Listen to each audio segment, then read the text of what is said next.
Hola, hola, buenas noches, bienvenidos al programa. Yo soy Jaime Bailey todavía. Hoy es jueves 7 de mayo, estamos saliendo en directo para todo el mundo. Hoy las noticias no son tan malas respecto del coronavirus en Estados Unidos. Ayer habían fallecido 2.653 personas víctimas del virus, ¿no? Y hoy han muerto 1.983, o sea que ha bajado bastante hoy la tasa de fallecidos por coronavirus en este país. Sumados todos, ya sobrepasan la barrera de los 75.000 muertos por coronavirus en los Estados Unidos. 75.000. Tal vez por eso el presidente Trump dijo hoy que el coronavirus ha sido peor para los Estados Unidos que el pérfido ataque japonés el año 41 en Pearl Harbor, que dejó poco más de 2.000 muertos, y que el espantoso ataque terrorista en septiembre de 2001 a las Torres Gemelas, que dejó poco más de 3.000 muertos. From an economic standpoint, I think next year is going to be a very big year. There's tremendous demand. You see it with the stock market, where the stock market's at 24,000, and we went through the worst attack we've ever had on our country. This is really the worst attack we've ever had. This is worse than Pearl Harbor. This is worse than the World Trade Center. There's never been an attack like this. And it should have never happened. Could have been stopped at the source. Could have been stopped in China. It should have been stopped right at the source. And it wasn't. La comparación con Pearl Harbor y con el 9/11 de las Torres Gemelas me parece antojadiza, ¿no? Es cierto que en ambos ataques, uno militar, el otro terrorista, murió mucho menos gente que por coronavirus. Insisto, en Pearl Harbor murieron un poco más de 2.000 marinos, casi todos principalmente, ¿no? Pero la edad promedio era más o menos 25 años, eran todos jovencitos. Y obviamente la muerte de un joven de 25 años duele más que la de un anciano de 80, ¿no? En los ataques terroristas de las Torres Gemelas, la edad promedio de las víctimas era de 39 años los hombres y de 38 años las mujeres, ¿no? En cambio, el coronavirus aquí en Estados Unidos, más del 73% de los muertos tenían arriba de 65 años, ¿no? Y a escala global, el promedio de edad de los muertos por coronavirus es de 69 años. Insisto, todas las muertes duelen, pero quizá las de jovencitos duelen todavía más. En Vietnam murieron 58.000 estadounidenses, claro, a lo largo de 9 años, ¿no? El coronavirus en poco más de 2 meses ha matado a 75.000, o sea, ha matado a más gente que en Vietnam. Pero en Vietnam la edad promedio de las fatalidades, de los caídos en batalla, fue de apenas 23 años, ¿no? E insisto, la edad promedio de los muertos por coronavirus es de 69 años.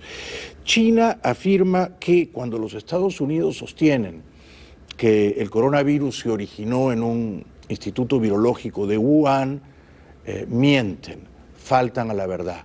Esas declaraciones, dicen los mandarines chinos, son falsas. China denunció el jueves las declaraciones falsas de Estados Unidos. La portavoz del Ministerio de Relaciones Exteriores afirmó que muchos países y expertos han hecho comentarios positivos sobre la prevención y control del nuevo coronavirus en China y consideró una pena que algunas personas en Estados Unidos echen la culpa a los demás en lugar de asumir sus responsabilidades. Si dicen que la pandemia se puede comparar con Pearl Harbor o el 11 de septiembre, el enemigo que enfrenta a Estados Unidos es el nuevo coronavirus. Frente a la lucha de la humanidad contra el mismo virus, creo que Estados Unidos debería luchar codo a codo con China como camaradas de armas, en lugar de como enemigos. ¿Podría Trump haber evitado que llegase el coronavirus a los Estados Unidos? Yo creo que no. ¿Es justo culpar a Trump de las 75.000 muertes por coronavirus? Yo creo que no. Me parece que era inevitable que el coronavirus llegara aquí, se extendiera, se reprodujera. Quizá, por supuesto, el gobierno podría haber hecho las cosas mejor, pero también los chinos podrían haber hecho las cosas mejor y sobre todo la OMS podría haber hecho las cosas mejor, ¿no? O sea que yo creo que es injusto ensañarse a estas alturas con Trump. Desde luego cometió errores, ¿no?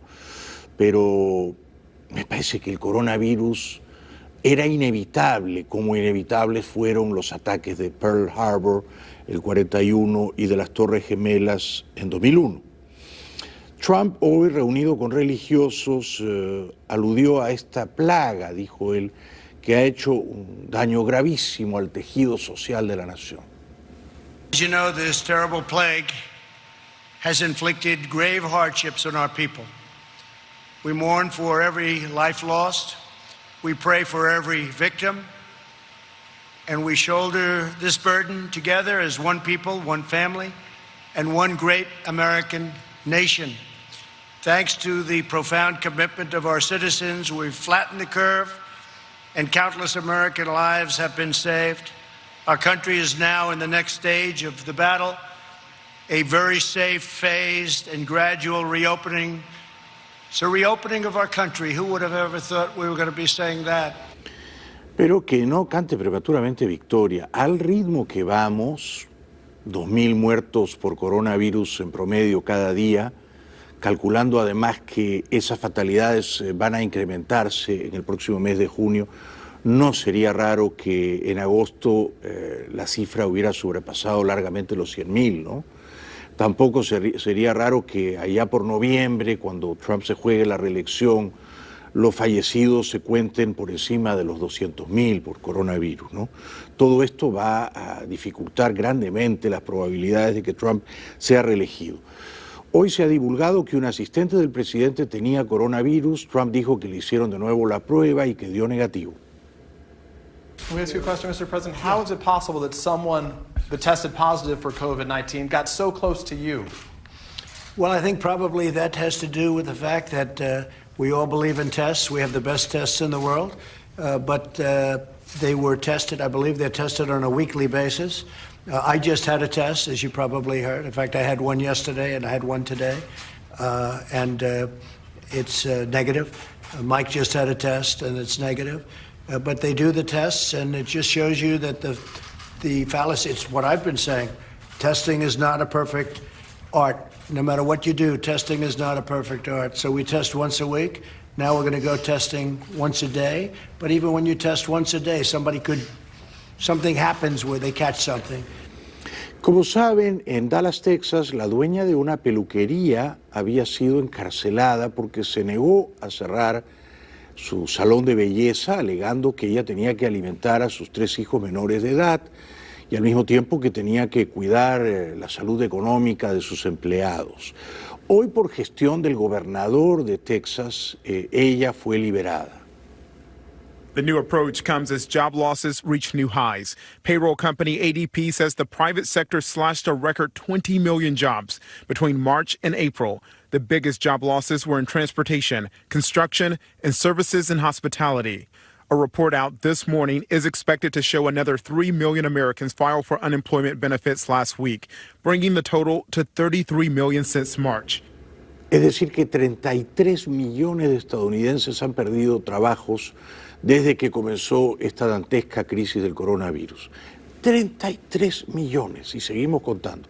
Ahora sí, la valerosa peluquera de Dallas, que se negó a disculparse ante el juez, que fue conducida a un calabozo y hoy, por gestión del gobernador, ha sido liberada. Breaking developments now in the case of Shelley Luther, the Dallas salon owner who was jailed for reopening her business despite coronavirus restrictions. Texas Governor Greg Abbott has modified his orders to eliminate confinement as punishment, effectively freeing Shelley Luther. State Attorney General Ken Paxton tweeted this: the Supreme Court of Texas has ordered Shelley Luther to be released from Dallas County Jail! Exclamation point.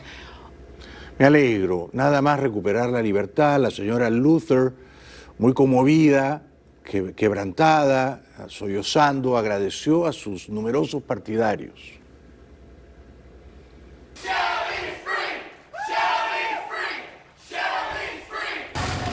I just want to thank all of you who I just barely met, and now you're all my friends. You mean so much to me, and this would have been nothing without you. Thank you so, so much. And I'll have more to say when I can gather myself, but I'm a little overwhelmed. I just want to say thank you. La veo con gran simpatía, desde luego. Sabiamente el gobernador de Texas ha decretado que mañana viernes puedan reabrirse todas las peluquerías. ¡Qué bueno! El gobernador de Texas, Greg Abbott, autorizó la apertura de los salones de belleza y las peluquerías de Texas a partir del viernes, sumándose a varios estados que decidieron relajar las medidas tomadas por el coronavirus. Esta propietaria de un salón en Houston se mostró entusiasmada con la decisión y aseguró que tomará las precauciones necesarias como ponerse un protector facial. Esto irá así, me mantendré detrás de mi cliente, nunca delante de mi cliente, siempre detrás de mi cliente. En Nebraska, miles de inmigrantes que trabajaban en una planta de procesamiento de carne, sobre todo de origen mexicano, están infectados de coronavirus. Lexington, Nebraska. The former Frontier Trading Post is now home to over 10,000 people, mostly immigrants from Mexico, Central America, and Africa. About 25% of them work here at the Tyson Foods meatpacking plant. And a number of them are coming down with coronavirus. This woman and her husband both work at Tyson, and both got COVID-19. She is not revealing her identity for fear of retaliation. Her son translates for her. She said she's really scared to go back just because she doesn't know what has been done and she doesn't want to risk getting reinfected again and redoing this whole process for the past more than a month that we've been quarantined. Bueno, el gobernador de Nueva York, señor Cuomo, ha anunciado que todos los inquilinos del estado que no puedan pagar sus rentas continuarán viviendo en los lugares que alquilan, no podrán ser echados violentamente por no pagar sus rentas, por lo menos hasta el 20 de agosto. No one can be evicted for non-payment of rent, residence or commercial, because of COVID until August 20th. And then we'll see what happens between now and then, right? Nobody can really tell you what the future is. So that will be in place. I hope it gives families a deep breath. Nothing can happen until August 20th, and then we'll figure out between now and August 20th. La cantante Madonna revela que se enfermó de coronavirus en París a principios de este año y que ya está recuperada. Madonna estuvo enferma por el nuevo coronavirus. La reina del pop anunció el jueves que dio positivo a la prueba de anticuerpos de COVID-19. La cantante de 61 años recordó que ella y varios artistas de su espectáculo enfermaron hace 7 semanas en París, al final de su gira, pero en ese momento creyeron que se trataba de una gripe especialmente fuerte. La gira internacional de Madonna, Madame X Tour, concluyó el 9 de marzo. Los últimos 2 conciertos previstos en la capital francesa fueron anulados. La cantante aseguró que felizmente ahora están todos en forma y en buen estado de salud. ¿Cuándo, si acaso, volverán a protagonizar estos artistas sus grandes conciertos, no? Bueno, Perú coronavirus. Perú sigue en el puesto 13 de todos los países del mundo con arriba de 58.000 casos confirmados. Pronto creo que va a desplazar a Canadá y va a ocupar el puesto 12. De ayer para hoy hay 3.700 nuevos casos de coronavirus, 3.709 nuevos casos de coronavirus, y de ayer para hoy han muerto desdichadamente 94 personas en el Perú por coronavirus. El ministro de Defensa dice en Lima que hay que aprender a convivir con el coronavirus, que es una frase o una muletilla que yo he repetido machaconamente aquí noche tras noche. Tenemos que hacer recordar a la población y hago llamado a la población. Nosotros estamos en una época de alto contagio, estamos en una fase de contagio comunitario y nosotros tenemos que aprender a convivir con el virus todo este tiempo hasta que salga la vacuna que nos pueda ayudar a sobrevivir de esta pandemia. Mientras eso tenemos que aplicar una cultura de prevención y de protección. Pero hay que liberar ya a los peruanos que están bajo arresto domiciliario, señor ministro. Él se enoja con los irresponsables. Muchísima gente aún no ha comprendido esto y es por ello que está saliendo en forma irresponsable, no mantiene la distancia social, no usa guantes, muchas veces las mascarillas que usa no son las adecuadas, se coge las manos, no se lavan las manos, etcétera. Todas las medidas que nosotros debemos tener ya como hábitos para convivir con el virus, aún muchísima gente no la ha internalizado. Pero ayúdenlos en lugar de criticarlos. Casi todos son gente muy pobre, muy necesitada. Si no usan la mascarilla mejor es porque no la pueden comprar. Entonces que el gobierno les obsequie esas buenas mascarillas. Si no se lavan las manos tanto como usted quisiera, quizás porque no tienen agua potable en su casa. Si no usan el jabón líquido con alcohol, bueno, ustedes instalen surtidores de jabón líquido con alcohol en los mercados populares. Ayuden a los pobres en vez de demonizarlos. El doctor Villena, infectólogo, también se molesta porque dice que muchos peruanos han incumplido brutalmente, dice él, la cuarentena. Decir que tengo que decir no, pues, ¿no? Pues todo lo tenemos 1000 diarios, levantamos, una locura, ¿no es cierto? Tiene usted razón, tiene usted razón.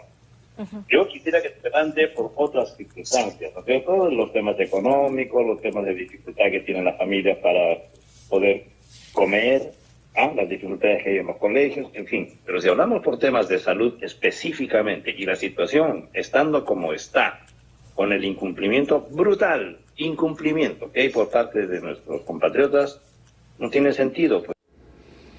Bueno, el verbo brutal es discutible, ¿no? Porque cuando una persona tiene hambre, el hambre también es brutal, ¿o no? Y entonces si uno tiene un hambre brutal, es inevitable que incumpla brutalmente la cuarentena, porque la cuarentena es tan rígida e inflexible que más que brutal es bruta. Entonces hay que entender, hay que atar cabos, unir un punto con otro y tratar de entender por qué la población salió a las calles.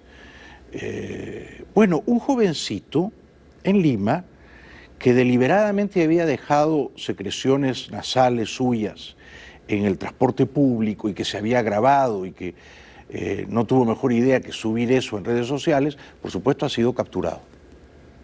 Es el repudiable acto que causó indignación en la opinión pública. El protagonista de este video fue identificado como Daniel Ibimoro Yepes, quien sin vergüenza alguna se grabó esparciendo sus secreciones nasales en los pasamanos de la línea 1 del metro de Lima. El hecho ocurrió en San Juan del Lurigancho, cuando estaba por llegar a la estación Santa Rosa, un acto que durante esta pandemia podría significar una amenaza sanitaria, ya que muchos ciudadanos toman medidas de bioseguridad. Bueno, es un tonto y además es un sucio y además es un asqueroso. Pues. Y peor que todo es un suicida, porque hace semejante asquerosidad y se graba y lo publica y hace alarde de ello. Pero luego la policía lo interroga grabando el interrogatorio en tono así grandilocuente y él alega que estaba ebrio. Sí, ¿cómo no? ¿Por qué? ¿Qué te conllevó a hacerlo? Estaba en estado de ebriedad, había tomado licor y no era consciente de mis actos. Lo que estaba haciendo en ese momento lo hice, estaba ebrio. ¿Tú has cobrado el bono? Sí. ¿Has cobrado el bono? Sí. Ya. ¿Y por qué tienes una grabación ahí donde dice que el Estado peruano no te deposita el bono? No, o sea, el primer bono me depositaron 380. Ya.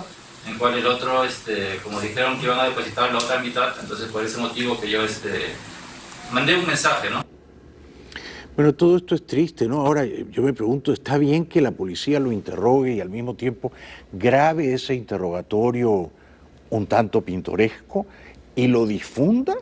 No sé. Habría que preguntarle a un abogado competente, ¿no?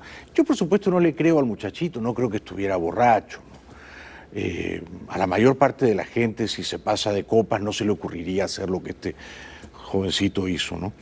En alguna esquina tumultuosa de la capital peruana, la policía se pelea con los militares. Bueno, el estrés. Se trata de un altercado, de un encuentro que tuvieron un policía de tránsito con agentes del ejército que estaban controlando el acceso a una calle, ¿no? El oficial llegó a bordo de su motocicleta, retiró unas vallas, unos muretes que habían colocado los efectivos del ejército para restringir el paso vehicular y luego hizo avanzar el tráfico, ¿no? Se registró un momento de tensión entre el efectivo y los militares. Me duele decir que en el Perú 46 agentes policiales han perdido la vida por coronavirus. Son muchísimos. Lamentablemente, 46 agentes de la policía han perdido la vida a causa de la COVID-19 y hay 1.873 efectivos contagiados durante su trabajo de patrullaje en las calles. El ministro del Interior, Gastón Rodríguez, ha informado además que 360 policías se encuentran hospitalizados, 17 de ellos en unidad de cuidados intensivos en estado crítico. Se ha conocido también que hay 942 cadetes de la Escuela de Policía de Puente Piedra que se encuentran infectados con la COVID-19. Bueno, después de la pausa les contaré todo sobre la fallida incursión marítima de unos aventureros a Venezuela. Una pausa y regresamos. Bienvenidos de vuelta al programa. Esta semana hemos conocido que dos muy precarias embarcaciones, dos lanchitas, intentaron desembarcar a un puñado de aventureros, de hombres pobremente armados, en dos lugares de Venezuela, las costas de Macuto y las de Chuao. La operación, como saben, resultó fallida. La dictadura venezolana la había infiltrado, había recibido delaciones y había metido topos en esa operación de aventureros, de amateurs, diría yo. ¿Sabía el presidente Trump que esta operación estaba en marcha? Obviamente no, ni él ni nadie importante de su gobierno, ¿no? ¿Sabía el presidente Guaidó que el domingo de madrugada poco más de 10 hombres iban a tratar de desembarcar en Macuto con el propósito ulterior de capturar un aeropuerto en Caracas y secuestrar a Maduro y removerlo de Venezuela? Obviamente Guaidó no sabía. ¿Firmó Guaidó el contrato que se le adjudica? Yo creo que no. No creo que Guaidó sea tan imprudente como para firmar un contrato con una empresa de mercenarios, Silver Corp, basada aquí en la Florida. Da la impresión de que quien dirigió todo esto fue un amigo y asesor de Guaidó, el consultor político JJ Rendón.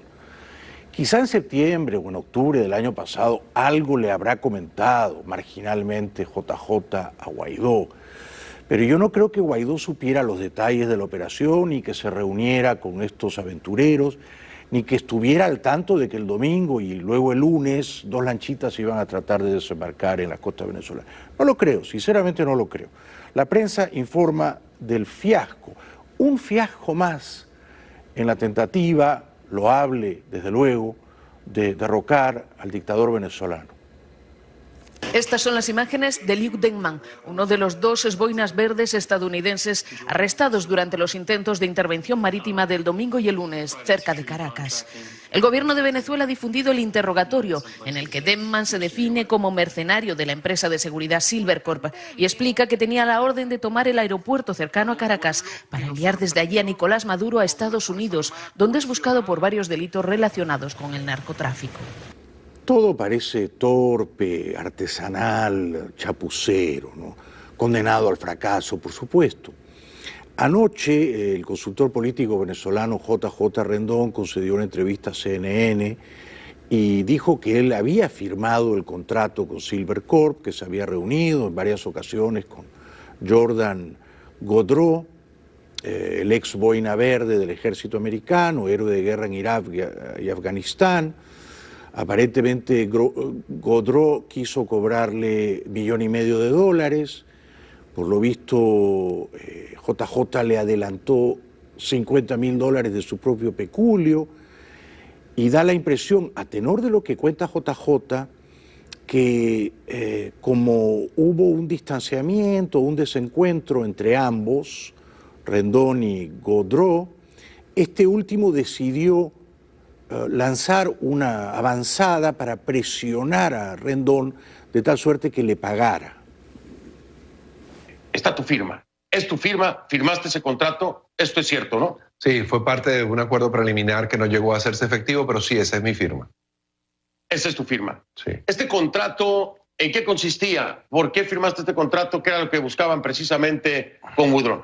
Bueno, la parte que se ha mostrado del acuerdo son 7 páginas de 8, no se han mostrado las 8 páginas. El acuerdo tenía 42 páginas de anexo que explicaba el propósito exploratorio de ese acuerdo, que no llegó, repito, a ser ejecutado o perfeccionado, entiéndase, no se avanzó en ninguno de los preámbulos para que se hiciera efectivo. Pero claro que ¿qué consistía? Bueno, era una exploración para ver la posibilidad de captura y entrega a la justicia de miembros del régimen que actualmente, digamos, que tienen indictment o que tienen órdenes de captura, etc. Pues yo le creo a JJ. Yo creo que él, con las mejores intenciones, se reunió con estos profesionales de la guerra, negoció con ellos, quizá les hizo creer que él hablaba a nombre del presidente Guaidó, quizá les hizo creer que él disponía de unos recursos monetarios que no tenía, no sé, quizá hubo un malentendido y estos aventureros pensaron que el gobierno de Estados Unidos respaldaba a JJ Rendón. Mi impresión es que el gobierno de Estados Unidos no tiene nada que ver con esto y que si Guaidó estuvo enterado fue muy marginalmente, muy superficialmente, no participó de las negociaciones y no firmó el contrato que falsamente le atribuyen. Así las cosas, hoy la dictadura venezolana ha presentado al otro capturado, son 2 estadounidenses capturados. Este dice llamarse Erin Berry, tiene 41 años y dice que fue soldado de los Estados Unidos desde el año 96.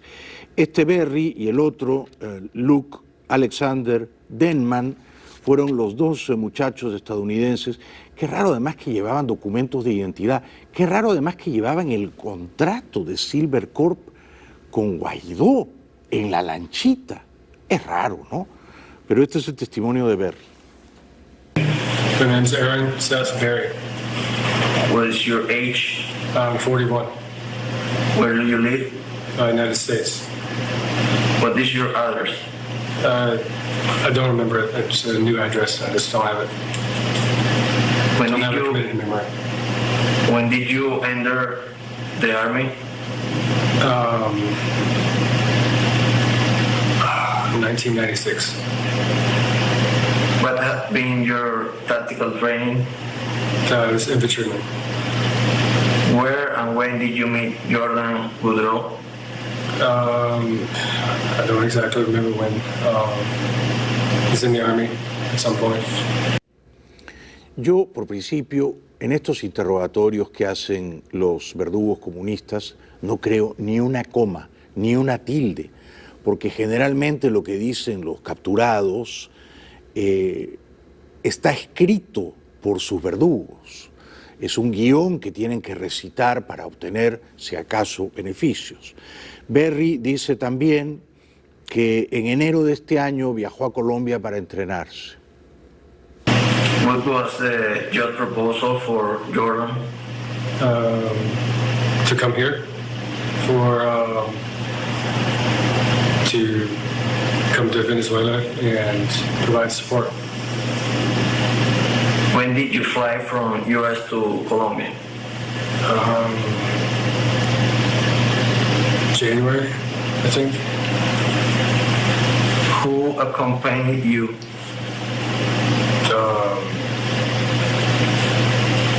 Jordan, Luke, and what I learned to be a person named by the name of Alex. Esto es inconcebible, ¿no? O sea, eran 3 gringos que solitos ellos iban a tumbar a Maduro. Jordan, Luke y Erin.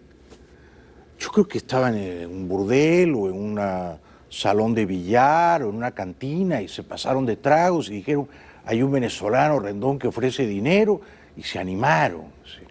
No tiene sentido ninguno. Además le preguntan a este muchacho cuánto te iban a pagar. Él se sube a una lanchita, se dirige a las costas de Venezuela, se juega la vida y dice, no, de eso no hablamos, no recuerdo.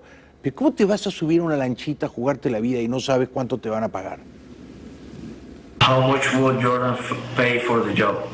I don't exactly know. How much do you expect? know. It was only supposed to be for 2 weeks, so. What is the training you teach?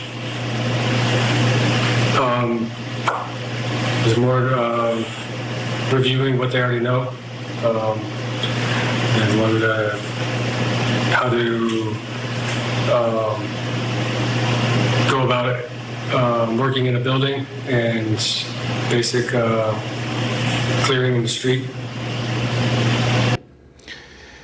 Francamente, a mí me da una patética impresión, ¿no? Yo no creo que estos sean mercenarios profesionales de alto nivel, no lo creo. Yo creo que son aventureros, amateurs, lumpen, pistoleros lumpenescos, así los veo yo. Este otro capturado, Luke Alexander Denman, dice en un fragmento de su testimonio que el objetivo era tomar control de un aeropuerto. ¿Cómo vas a tomar control de un aeropuerto en Venezuela, un país altamente militarizado, si son 10 o 12 tipos descamisados y sin zapatos? How many men in that groups? In total, it was 50 to 60, so around 20 people per group. Tell me about the instructions that Jordan Woodrow gave to, and which was the target. The only instructions that I received from Jordan was to ensure that we took control of the airport for safe passage for Maduro and receiving of airplanes. Pero bueno, y este Jordan además es el capitán Anaya, que embarca a todos y se queda en la playa. ¿Por qué no se embarcó él también? A estos dos muchachitos les promete seguro un dinero, los sube en esas lanchitas ridículas y los manda al matadero. Luego esto demuestra cuán guionado está todo, ¿no? Cómo las confesiones de estos dos capturados obviamente les han sido dictadas por los agentes de inteligencia cubanos y venezolanos, porque le hacen decir a este pobre muchacho Denman que Jordan Godreau, cuando lo conoció o se lo presentó, estaba en presencia del presidente Trump. O sea que Trump reunió a Jordan Godreau con este Luke Alexander Denman. ¿Cómo no? Who commands Jordan? President Donald Trump. Who gave you the weapons and the tactical uniforms? Jordan through Silver Corps. What jobs does Cyber? Private security contracting and consulting, known in some places as mercenary work. How many American contractors were in the camp and the operation? 2, including myself. O sea, él dice que Trump lo reunió, que Trump presentó a Jordan con este Luke Alexander y con el otro Eric. No tiene sentido, no es creíble. Es una patraña montada por la dictadura de Caracas, ¿no? Yo no digo que estos dos sean agentes de inteligencia de la dictadura chavista, no digo eso. A lo mejor son aventureros, sí, pero son pistoleros de baja estofa, ¿ah? Bueno, por supuesto, se da un banquete con esto el maléfico Jorge Rodríguez, ¿no? Era previsible. Además de eso, quedaba que no es que el señor Jordan Godreau es un altruista del homicidio, un altruista del terrorismo, no. Es que era una especie de inversión que estaban haciendo porque ya había un compromiso de JJ Rendón y de Juan Guaidó de que les pagarían con barriles de petróleo venezolano y al narcotráfico le pagarían con rutas seguras para el traslado de su mercancía hacia África, hacia Europa y hacia los Estados Unidos de Norteamérica. Este desalmado sujeto, Rodríguez, afirma que, y yo creo que está mintiendo, Guaidó estuvo implicado en toda la operación de los tres aventureros y JJ Rendón. Así que cuando señala Juan Guaidó o su o su periodista Rabel o Carla Angola, que Juan Guaidó no tiene nada que ver, pues hay dos cosas que no sé cómo va a ser con ellas. La primera es su voz, porque hay un testimonio. Jordan Goudreau, por supuesto, notando ya las malas mañas de Juanito Alimaña, con la que estafa, miente y roba, Goudreau lo grabó diciendo que en efecto a través de Vergara y de JJ Rendón se daría la firma del contrato. Este escorpión, este alacrán de Jorge Rodríguez llama a Alimaña a Guaidó. Otro angelito del chavismo, Diosdado Cabello, ha acusado a Guaidó de haber hecho ya maletas para asilarse en una embajada europea en Caracas. Por cierto, yo les voy a decir algo, ya Juanito escogió la embajada por donde quiere irse. Ya la escogió. Es europea.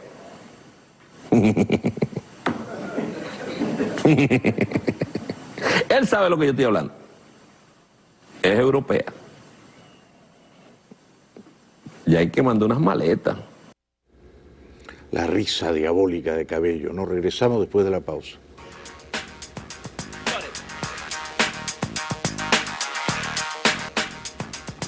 Bueno, España reabre parques y playas, las playas catalanas. ¡Qué bien!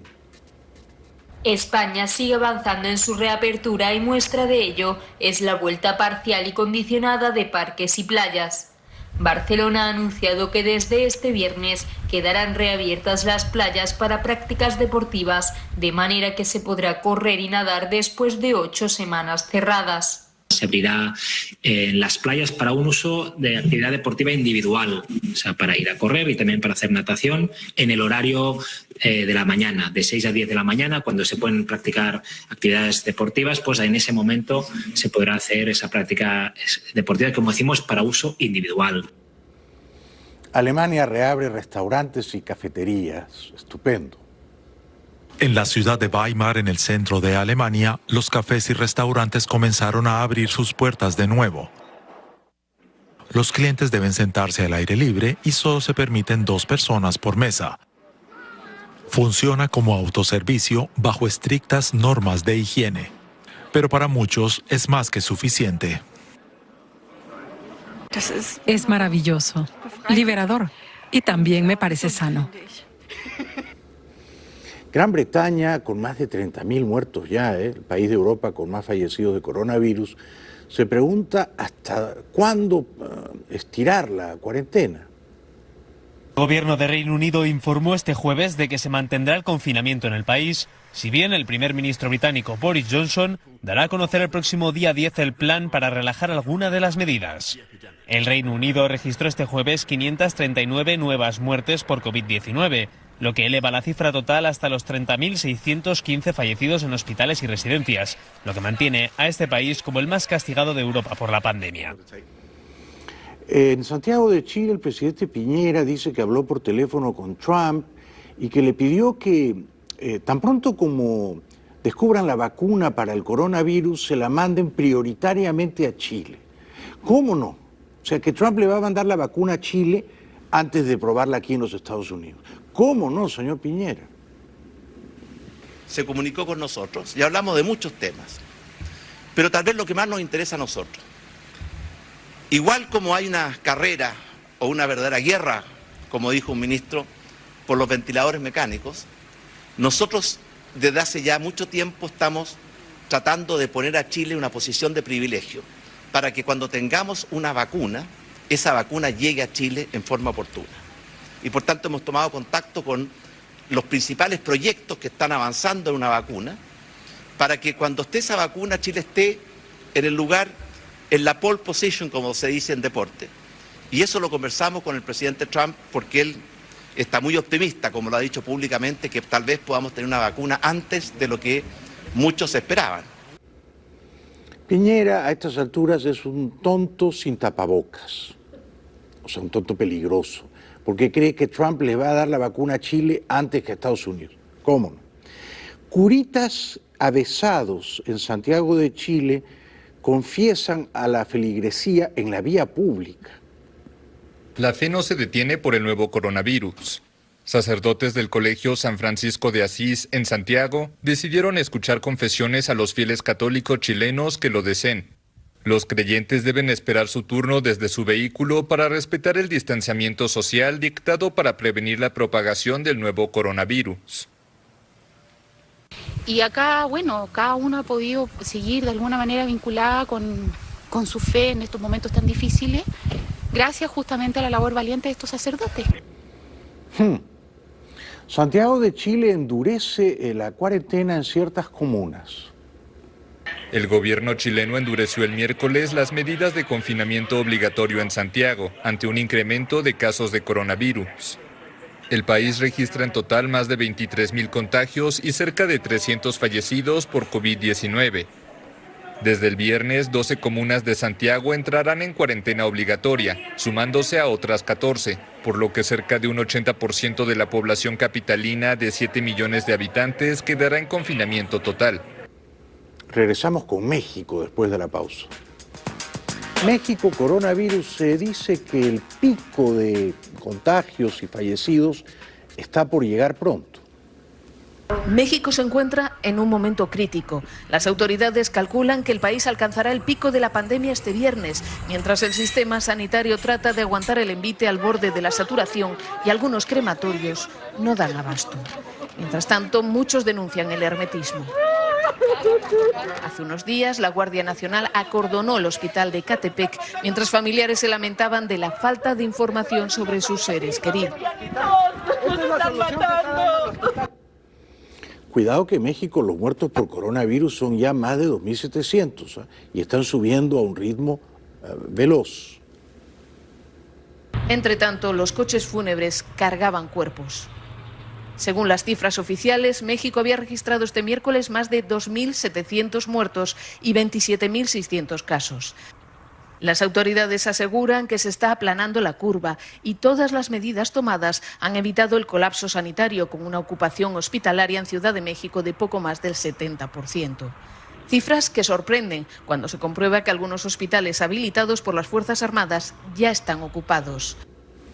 No hay cerveza en México y la poca que se encuentra está carísima. Recorrer varias tiendas de un barrio en la Ciudad de México en busca de cerveza. Todo para encontrarla casi al doble de precio. Una botella de poco más de 1 litro se vende a unos $2.50, cuando normalmente cuesta casi $1.40. Es un problema generalizado en México, donde el gobierno ordenó suspender la producción de cerveza ante la pandemia del nuevo coronavirus, por considerarla una actividad económica no esencial. Ahorita la hemos estado consiguiendo con algunos proveedores que, bueno, ellos a su vez la consiguen con otros proveedores y a eso se debe el alza. Pero aún así, aunque la des al precio que la des, la gente se la sigue comprando. Regresamos con lo último después de la pausa. Bueno, guantes de 45 € para protegerse del virus. En esta fábrica confeccionan una forma eficaz de protegerse del COVID-19. Aquí hacen guantes lavables, ajustables y con los que poder usar el móvil.